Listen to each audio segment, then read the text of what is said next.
I 42F have always lived in the shadow of my sister Maya 47F.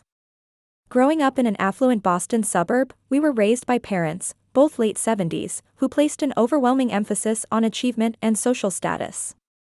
While we both excelled academically, Maya was always portrayed as the crown jewel of our family, and I was merely an afterthought. From my earliest memories, this dynamic was crystal clear. On Maya's birthdays, our parents would organize elaborate parties, inviting the children of their social circle's most prominent families. My birthdays, in contrast, were often forgotten or marked with a hasty card and a reminder that we already spent too much on Maya's party this year. This pattern continued throughout our education. When Maya got into an elite private high school, our parents threw a celebration that lasted an entire weekend. When I received a merit scholarship to an equally prestigious school 2 years later, they merely commented that, "At least we won't have to pay for this one."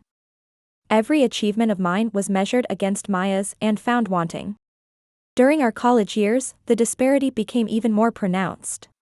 Our parents paid for Maya's full tuition at Yale Law School, including a comfortable apartment and living expenses. When it came to my education, they informed me that they had already allocated their resources to Maya's law school fund, suggesting I take out loans or find a less expensive career path. Despite this, I worked multiple jobs, secured scholarships, and graduated with honors in computer science.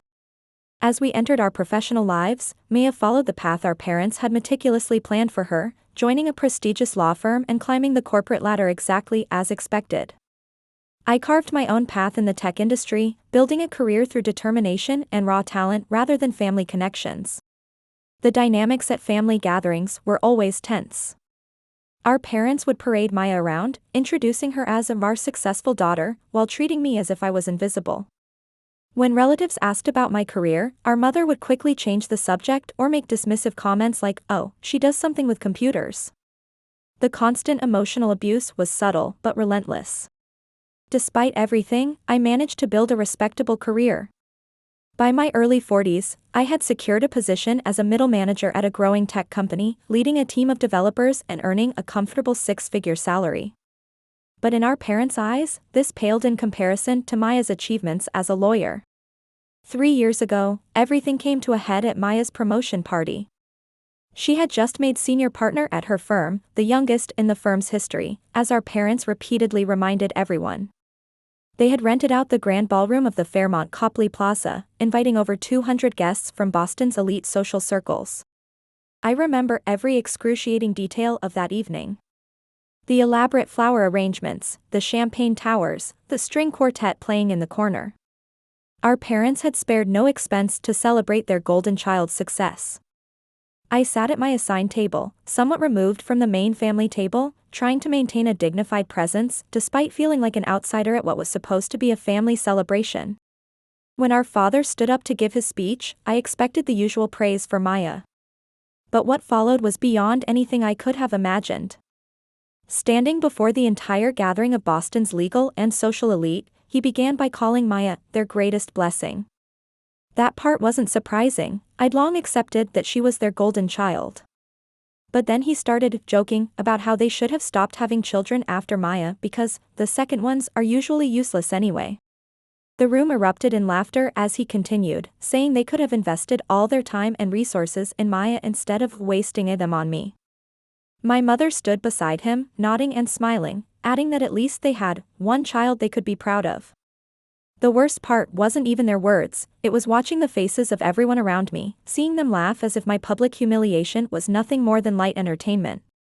I looked desperately at Maya, hoping she might say something, show some sign of sisterly support. But she just gave me an apologetic glance before joining in the awkward laughter. Later, when I confronted her in the hotel's powder room, she simply said, "They're just joking. Maybe if you worked harder like I did, they'd be proud of you too." Those words, delivered with such casual cruelty, were the final straw. That night marked the end of my relationship with my family. I'd endured years of being the lesser daughter, but this public declaration of my worthlessness was the final straw. As soon as I got home, I blocked their numbers, deleted their email addresses, and removed them from all my social media accounts. Within a week, I had secured a position at a different tech company across town and threw myself into building a new life. Over the next 3 years, I focused entirely on my career and personal growth. I earned multiple promotions, built a strong team, and even started mentoring younger female professionals in the tech industry. My new colleagues appreciated my skills and leadership style, and for the first time in my life, I felt truly valued for my abilities.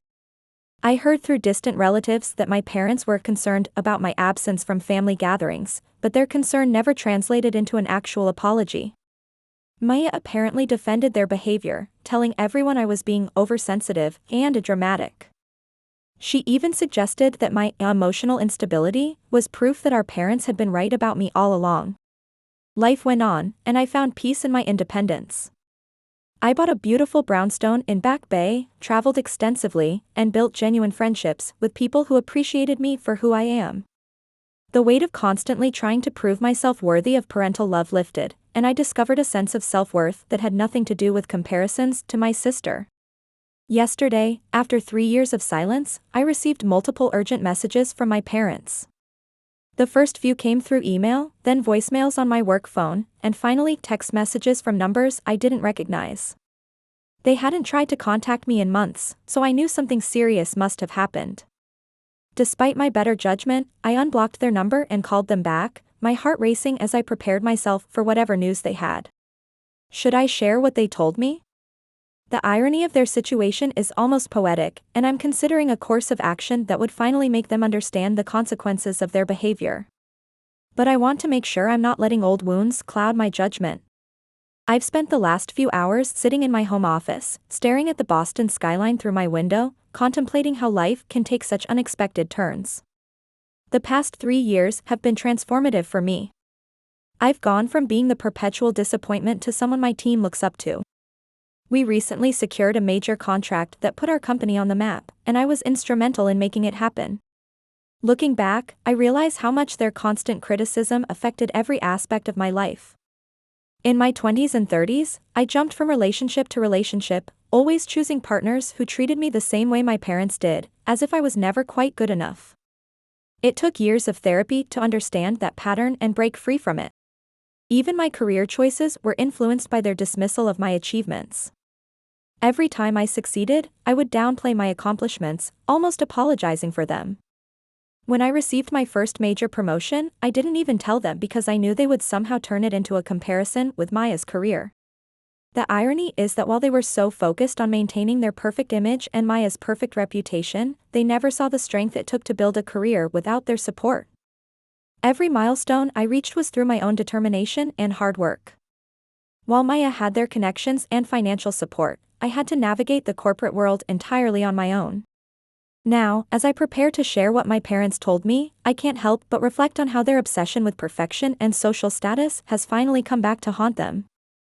The universe, it seems, has a sense of humor after all. I'm also wrestling with the realization that despite everything they've done, despite all the years of emotional abuse and public humiliation, a small part of me still cares what happens to my family. Maybe that makes me weak, or maybe it makes me human. Either way, I know the decision I make next will change all our lives forever. Should I tell you what they said? What I'm planning to do? I know some might say I should take the high road, be the bigger person. But after decades of being torn down, after that humiliating speech 3 years ago, maybe it's time for them to understand how it feels to lose everything they value, their reputation, their social standing, their perfect family image. The sun is setting over the Charles River now, casting long shadows across my office. My phone keeps buzzing with more messages from my parents, growing increasingly desperate. They've never had to wait for anything in their lives, and my silence is probably driving them crazy. Good. I think I'm ready to share what they told me, and what I plan to do about it. But first, I want to be clear, this isn't about revenge. This is about justice, about finally holding them accountable for years of emotional abuse. This is about showing them that their useless second daughter has more power than they ever imagined. Let me know if you want to hear the rest of this story. I promise you, it's going to be worth the wait. Update 1: After that first call with my parents, I spent the next few hours piecing together the shocking reality of Maya's situation. What they revealed wasn't just surprising, it was a complete shattering of the perfect image they'd spent decades crafting. According to my parents, Maya has been struggling with severe cocaine addiction. She lost her position at the law firm 3 months ago, but managed to hide it from our parents by pretending she was still working. They only discovered the truth when one of their country club friends spotted Maya in a concerning state outside a known drug house in a rundown part of Boston. The most ironic part of this whole situation? Maya apparently started using cocaine to maintain her perfect performance at work. The pressure of being the youngest senior partner, combined with our parents' endless expectations, led her to seek chemical assistance to keep up with the demanding hours and high-pressure environment. When my mother tearfully explained how Maya had drained her entire savings and retirement fund to support her habit, I could hear the shame dripping from her voice.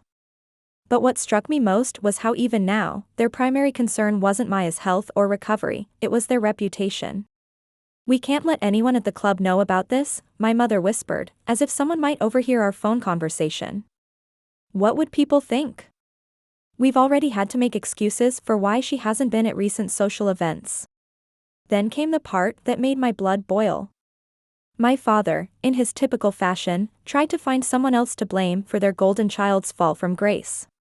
"You didn't introduce her to drugs back then, did you?" he asked, his voice heavy with accusation. "You were always the rebellious one." I was stunned into silence. Here I was, having had no contact with them or Maya for 3 years, and somehow they were trying to pin this on me. The fact that I've never even used drugs seemed irrelevant to them. In their minds, any problem with their perfect daughter must somehow be the fault of their useless one. My mother quickly chimed in with their real reason for calling. "We need you to come home and help us take care of her," she pleaded. "We can't send her to rehab, people would find out. Maybe you could take a few weeks off work? After all, it's not like your job is as important as what Maya used to do." That last comment, so casually cruel, confirmed that nothing had changed. Even in this crisis, they couldn't help but diminish me. But then they revealed something that made their request even more absurd. They had already rejected 2 intervention attempts by Maya's former colleagues, including an offer to quietly arrange private rehabilitation at a discreet facility in Switzerland. "We can't risk anyone finding out," my father explained. "If word gets out that Maya went to rehab, it would destroy our family's reputation. We'd rather handle this internally." Their plan, if you can call it that, was to keep Maya locked up in her old room at their house, with me acting as her full-time caretaker. They seemed to think that their useless daughter could somehow cure their perfect one's drug addiction through sheer willpower and familial duty. When I suggested that addiction requires professional medical intervention, my mother actually scoffed. "Don't be dramatic," she said. "Maya has always been stronger than you. She just needs some family support and she'll bounce back. She's not like other addicts, she's special." The conversation continued in this vein for almost 2 hours. They alternated between blaming me, minimizing the severity of Maya's addiction, and obsessing over how to keep it hidden from their social circle. Not once did they express genuine concern for Maya's well-being or acknowledge the role their pressure might have played in her downfall. Before ending the call, my father made one final comment that cemented my decision about what to do next. "Remember," he said, "if you refuse to help us with this, you're confirming everything we've ever said about you being useless to this family." I hung up without responding, my mind already formulating a plan. They want to keep this quiet? They're worried about their reputation? Well, perhaps it's time for Boston's elite to see the real face of the family they've admired for so long. As I sit here planning my next move, I can't help but appreciate the irony. They spent years tearing me down to build Maya up, and now they need the daughter they discarded to save the one they worship. But I have something else in mind, something that will finally make them understand the true cost of their actions. Should I share my plan? It's not exactly what most would consider taking the high road, but after everything they've done, maybe the high road isn't the right path this time. Stay tuned for what happens next. I promise you, karma is about to make a spectacular appearance in their perfectly curated lives. Update 2, after much internal debate, I decided to reach out to Maya directly. I wanted to hear her side of the story without our parents filtering. The conversation that followed was both eye-opening and heartbreaking. Maya's voice on the phone was barely recognizable, weak, hesitant, completely unlike the confident sister I remembered. At first, she spoke in fragmented sentences, as if assembling her thoughts required immense effort. Then, gradually, the full story emerged. Her descent into addiction didn't happen overnight. It started shortly after that promotion party where our parents humiliated me. The pressure of being the youngest senior partner, combined with the weight of our parents' expectations, became overwhelming. She was working 90-hour weeks, desperately trying to prove she deserved the position. I couldn't sleep, she confessed. Every case felt like it could be the one where I'd fail, where I'd prove I wasn't really good enough. One of the other partners noticed how exhausted I was and offered me something to help maintain my edge. That something was cocaine. What started as an occasional boost to get through difficult cases evolved into a daily necessity. Maya described how she'd structure her entire day around maintaining the perfect facade while managing her growing dependency. She'd schedule court appearances for the mornings when she was most coherent, take lunch meetings that were actually opportunities to use, and gradually isolated herself from anyone who might notice her deterioration. But the most shocking revelation came when she broke down crying, confessing that watching our parents humiliate me at her party was a turning point for her too. I saw myself becoming them, she sobbed. I was so focused on maintaining this image of perfection that I stood there and let them destroy you. I've carried that guilt ever since. She revealed how our parents' constant praise had become a prison. Every accomplishment raised the bar higher, every success created more pressure to be perfect. They didn't just ruin your life, she whispered. They ruined mine too, just in a different way. The conversation shifted to her current situation. She's lost everything, her job, her savings, her reputation in the legal community.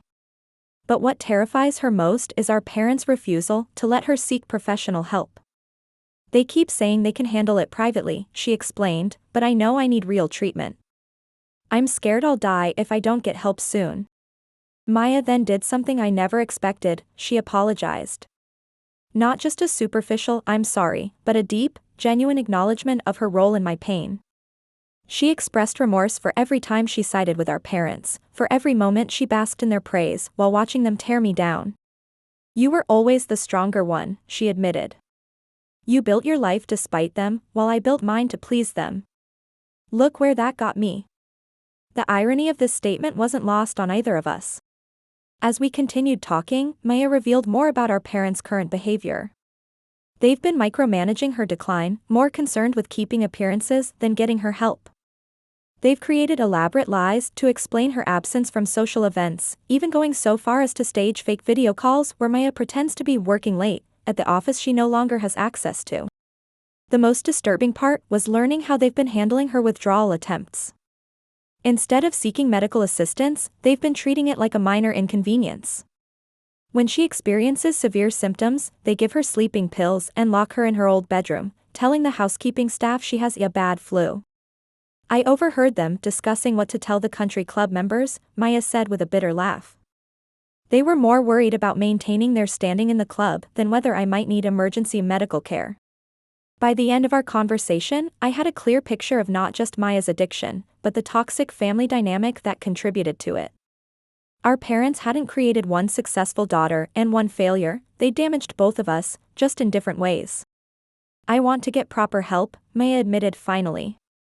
But I'm terrified of standing up to them. They've controlled every aspect of my life for so long, I don't know how to defy them. That's when I knew exactly what I needed to do. My initial plan for revenge needed modification. Yes, our parents deserve to face consequences for their actions, but I also need to ensure Maya gets the help she desperately needs. I have a new strategy forming, one that will both expose our parents' toxic behavior and secure Maya's path to recovery. It's time to show them that their useless daughter knows exactly how to handle a crisis, even if it means burning down their precious social status in the process. The next update will detail my plan and its execution. Let's just say our parents are about to learn that maintaining appearances shouldn't be their biggest concern right now. Update 3, the execution of my plan was methodical and precise, targeting the thing our parents value most, their social standing in Boston's elite circles. Phase 1 began with the church community. I anonymously sent documentation to their Episcopal Church's Senior Leadership Council, a detailed letter outlining how our parents were actively preventing their daughter from seeking life-saving medical treatment, along with evidence of Maya's current condition. I included their rejection of the Swiss rehabilitation facility offer, emphasizing how they prioritized appearances over their daughter's life. The timing was perfect, right before the annual church fundraising committee meeting, which my mother had chaired for the past 15 years. The council's response was swift. They not only removed her from the committee but also initiated a formal discussion about the Christian duty to support family members in crisis. The Sunday sermon about "O Pride Coming Before a Fall" was particularly pointed, with many congregation members openly staring at my parents' usual pew, which was conspicuously empty. Phase 2 targeted their professional network. I systematically reached out to key partners at Maya's former law firm, expressing deep concern about our parents' handling of the situation. The firm, already worried about potential liability, quickly distanced themselves. They issued a formal statement clarifying that Maya had resigned for personal reasons months ago, effectively destroying our parents' carefully crafted fiction about her still working there. The country club phase was particularly satisfying. I didn't have to do much, just ensured that the right people overheard the right conversations. The gossip spread like wildfire through the club's elite membership. The same social circles that had laughed at my humiliation 3 years ago were now whispering about the irony of the situation. But the masterstroke came through Mother's precious Junior League connections. I arranged for their annual charity gala, usually hosted at our parents' house, to be relocated due to concerns about the home environment.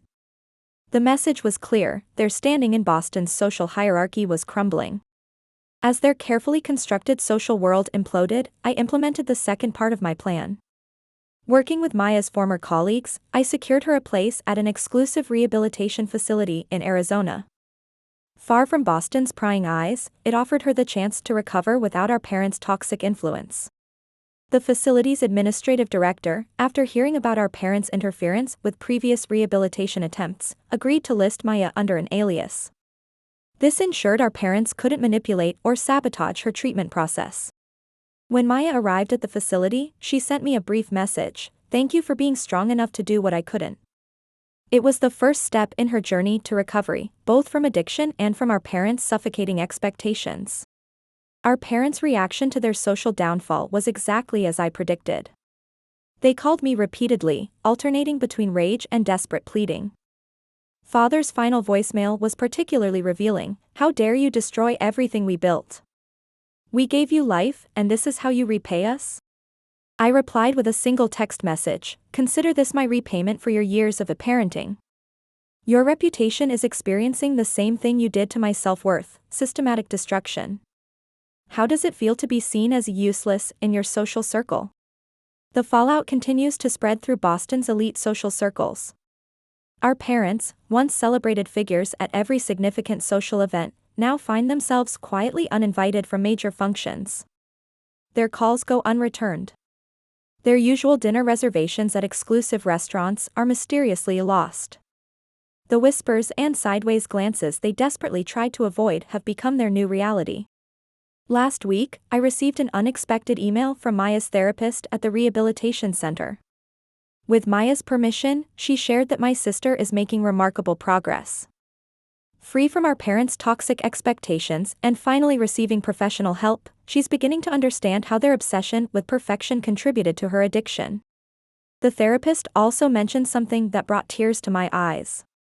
Apparently, Maya keeps a photo from our childhood on her bedside table, one taken before our parents' expectations poisoned our relationship. She looks at it every morning as motivation for her recovery, hoping to rebuild the sisterly bond we once had. As for our parents, they've reportedly fled to their summer house in the Berkshires, unable to face their humiliation in Boston. Their last attempt at damage control, a lengthy email to their social circle claiming they were misunderstood, only made things worse.